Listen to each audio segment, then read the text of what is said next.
Perhaps instead of manipulating interest rates, which really only benefit the banks, putting more pressure on many of those in the middle class who are just trying to survive. What's my payment going to look like? Is it going to double? Is it going to triple? We are creating another storm, pushing the problem down the road for someone else to deal with, which is not a great way to deal with a housing crisis. So the Bank of Canada, as you saw all over the news, and you've probably seen it on social media a billion times, raised its overnight rate by 0.25 points. So the new rate is now 4.75. So that means mortgage rates went up. The banks now, most 5-year fixed rates, which is the rate we use kind of our baseline, over 6%, raised the value of all of the variable rate mortgages as well. So what does this mean for real estate? So right now, anyone who has a pre-approval, they are now scrambling to acquire properties to ensure that they can take advantage of the lower pre-approved rate that they were promised by the banks. So we're likely not going to see a massive drop in price overnight. There's still going to be likely a little bit of spillover from the buyers who are looking to take advantage of the lower rates they were promised by the banks. Just like we saw last year, we're likely going to see a gradual potential decrease in price as time goes on. But right away, we are starting to see a little bit of change in buyer sentiment. So buyers who were pretty hot looking to get into the market are now on the sideline again saying, okay, well, is there going to be another increase? What should we do? Our criteria has likely changed. We could afford a certain amount. Now it's going to be different. It's going to be a different amount. Effectively, what this means is the Bank of Canada is trying to throw some cold water on the overall economy. Housing is a large piece of the Canadian economy. So when they saw house prices going up month after month after month, inflation wasn't being held in check, they decided to make this policy decision. Now, was this a surprise?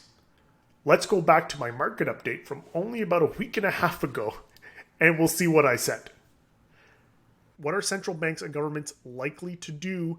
They'll go back to raising rates again, and again, make things more difficult on that demand side for people to buy homes. That's great for a temporary fix. It's not going to fix things long term. So, as you just saw, your boy called it. We knew that the Bank of Canada, this is the only tool that they have in their shed to rein in inflation, is by manipulating the rate. They don't want to use any other tools that they may have at their disposal other than just the rates. It's a tough thing because obviously I have a very biased view of this, but I don't believe that this policy rate decision is necessarily going to fix the problem on the housing side. And why is that? So I think this policy decision just kicks the can down the road. So there's a few things that this policy decision will affect in a very negative way when it comes to housing. So number one are builders. Most builders that build, especially here in the GTA and I'm sure across Canada, borrow money to finance and build whatever projects, from small builders to larger scale developers. Some larger scale developers may have access to capital that a smaller builder may not, so they'll likely be able to continue to build. But I know even personally some small builders where this will affect them right away. So they'll go from potentially building some new resale product or rental product to now say, hey, we're going to hold off. We can't get the loans that we were going to get, so we're not going to build. This also will likely push some more people that were thinking of purchasing into the rental market. The rental market is already competitive because we're already in a high rate environment, and especially in the city of Toronto. We already don't have enough rentals to satiate demand. Another way that this may affect the rental market is now you may be pushing some smaller investors, smaller landlords to try and sell their investment properties. So you're taking more inventory out of the rental market from smaller landlords who are selling. They're going to put these listings on the market, hope that they can find some buyers for them. But then again, it removes some of these homes from the rental pool. All of these compounding issues are going to come to a head in 2025 or 2026 and 2027 when Hopefully, we're in an environment where they've started to reduce these rates and people start re-entering the housing market on the buy side in larger numbers. What is that environment going to look like? We've already been underbuilding over the course of the pandemic. We're still underbuilding. If you watched our last video on the market update, we talked about that, how Canada is severely underbuilding housing. So now we have all these renters that were potential buyers. They may be re-entering the market when rates come down. We are creating another storm where, yes, they have likely managed to quell some of the demand right now and hopefully push down a little bit of inflation. But what's going to happen in a few years when all those buyers come back to the market with lower rates? I'm not here to predict what's going to happen, but it's not looking great, especially when we have a deficit of housing, a lot of increased demand, and lower rates. We've seen this play out before.